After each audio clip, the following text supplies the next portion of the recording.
hammers for your house, the rakes and hoes for your field. What else do you need? Come on up and see.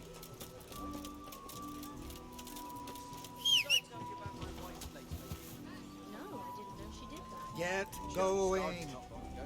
Always in the evening. Why? A bit of light. She sits down and gets on. Orders of his lordship.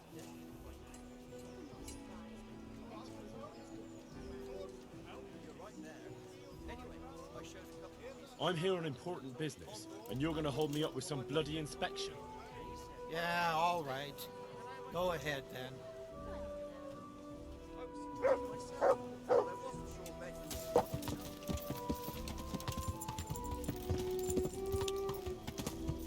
Yeah!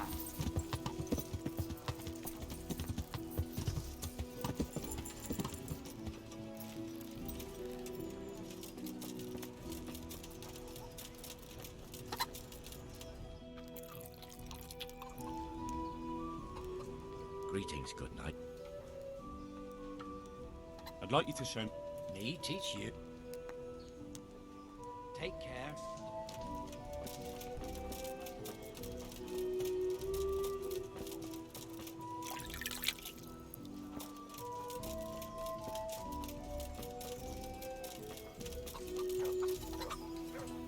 I'm honored.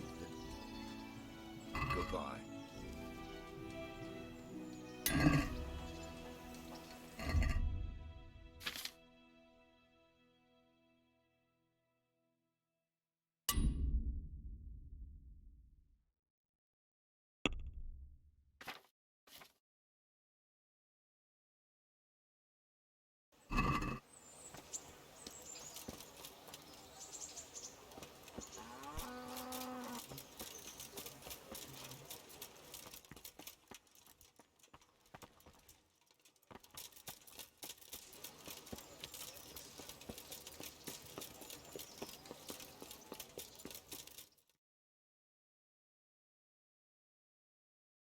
Ah, Hal. Are you going to the meeting with Margrave Jobst as well? I am. What about Istvan? I assume... That we didn't catch him? No. Because if we had, you'd be the first one to know. Have no fear. We'll get him eventually. I hope you're right. Anyway, let's go and see what Jobst wants from us.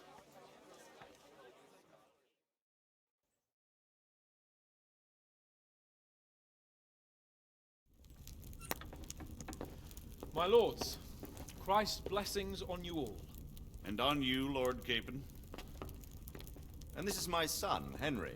I didn't know you had a son, Sir Redzig. It came as a bit of a surprise to young Henry, too. This gentleman here is John II of Liechtenstein, a member of my council. I'm honored, gentlemen. Come join us. Margrave Jobst was just about to tell us the reason for his visit. Your Grace? I'm sure we're all agreed, Your Graces, that all this unrest must come to an end. This kingdom needs a king. The question is, which king? My cousin, Wenceslas IV, who is being held in captivity. I have to confess, my lord, that your answer surprises me a little. If I'm correctly informed, until recently you sided with your other cousin, Sigismund. That I cannot deny, and I have always stated my position plainly. But times have changed. How have they changed, Your Grace? Sir, there is one thing on which we undoubtedly concur. That King Wenceslas, unfortunately, did not inherit his father's gift for governing. Sadly, his failures have cost Bohemia, the nobles, and our whole Luxembourg family a great deal of money and effort. How did the king let it go so far, damn it?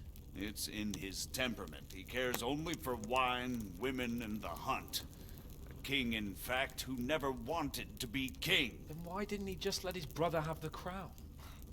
Young sir, the crown weighs heavy when there are duties to be performed, but to surrender it means giving up great privileges too.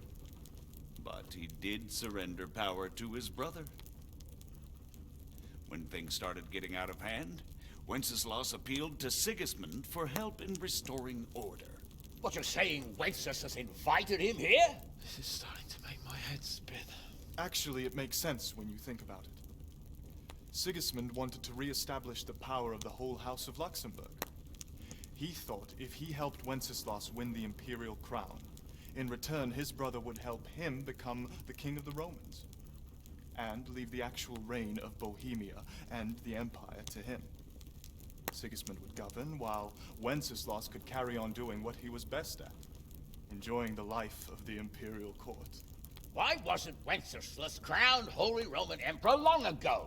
He was already elected king of the Romans. All he had to do was go and let the Pope put the damn imperial crown on his head. Who knows? Maybe he'd prefer hunting and consorting with bathhouse wenches to spending time with the Pope. Well, so would I must admit. Sigismund's plan seemed sound enough, but it didn't quite work out, did it? It worked for a while. He and his brother reached an agreement. Sigismund took over administration of the kingdom and began planning Wenceslas's journey to Rome for the imperial coronation. But then Wenceslas realized he would just be a puppet with a crown.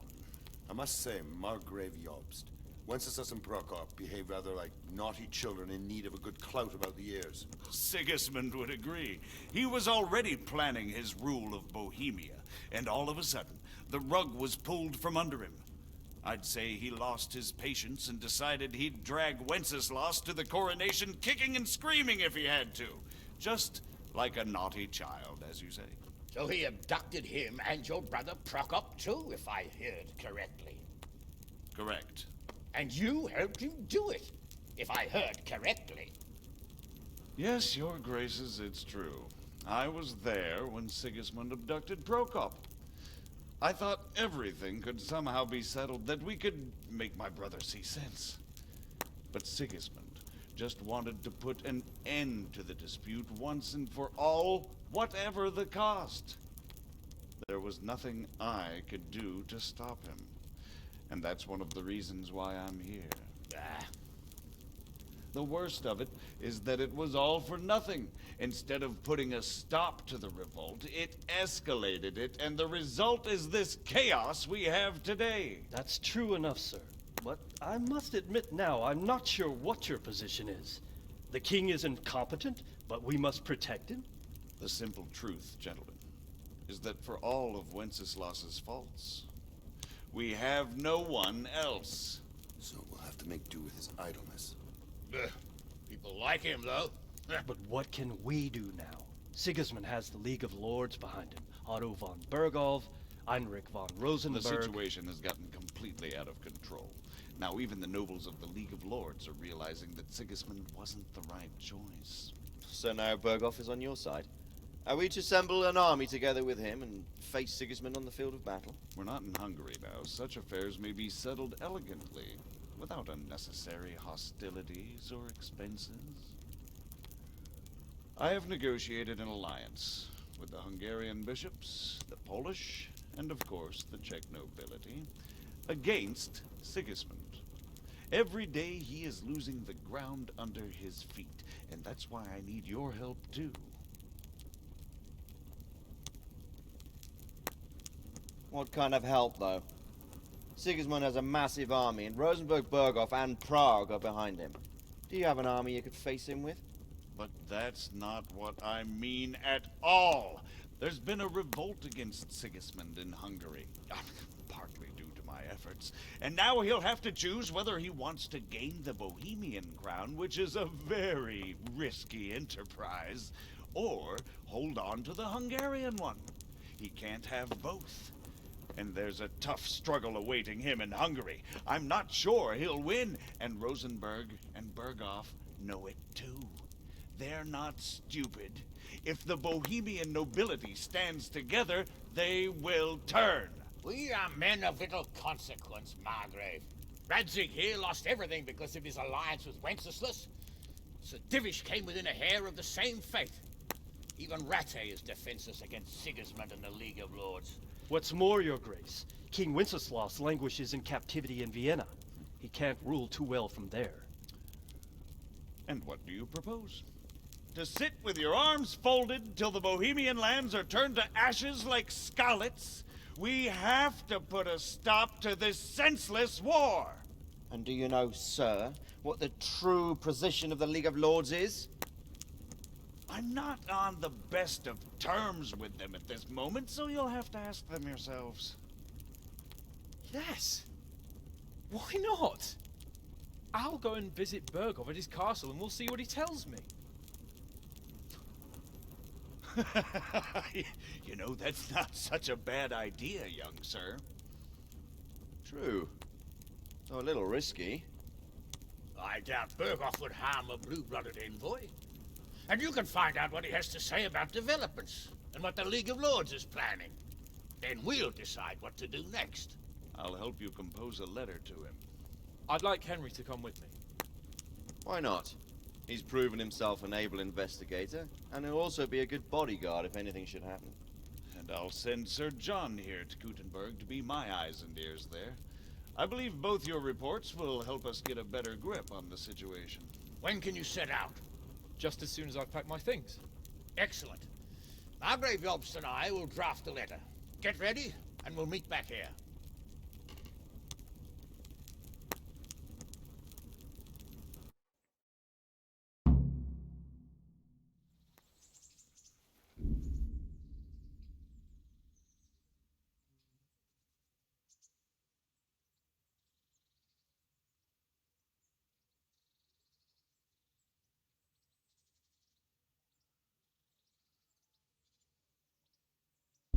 I expect...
What exactly am I to write?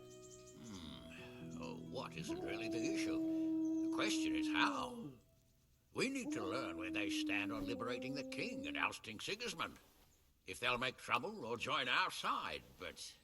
But we have to ask in a way that won't leave Sir Capon being run out of the castle with a whip. Exactly. How about writing that you're concerned about current events and that you want to see things settled peaceably, and then ask the opinion of the League of Lords? Very well said, sir. And what they want to do about freeing King Wenceslas. Whether they think liberating King Wenceslas IV might contribute to resolving the dispute? And what they plan to do about the god-awful mess in this country. What steps they envisage taking to end the pillaging of Bohemia by foreign armies? I couldn't have put it better myself. Well, I'd also venture to suggest one more. What is their stance on my... that is, the initiatives of Margrave Jobst of Moravia and a large part of the Bohemian nobility? Whether they plan to take action against them or support their efforts? You read my thoughts, sir.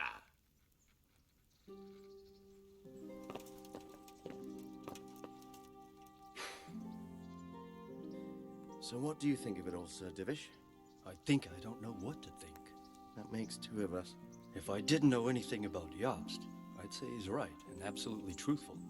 But I've heard too much about him already. Likewise. But I do feel he's the one with the best chance to put things right. Well, we'll see what we learn from Bergov. If the League of Lords stands with Sigismund, then our chance is pale, in spite of everything Jobst said. We shall see. We shall see.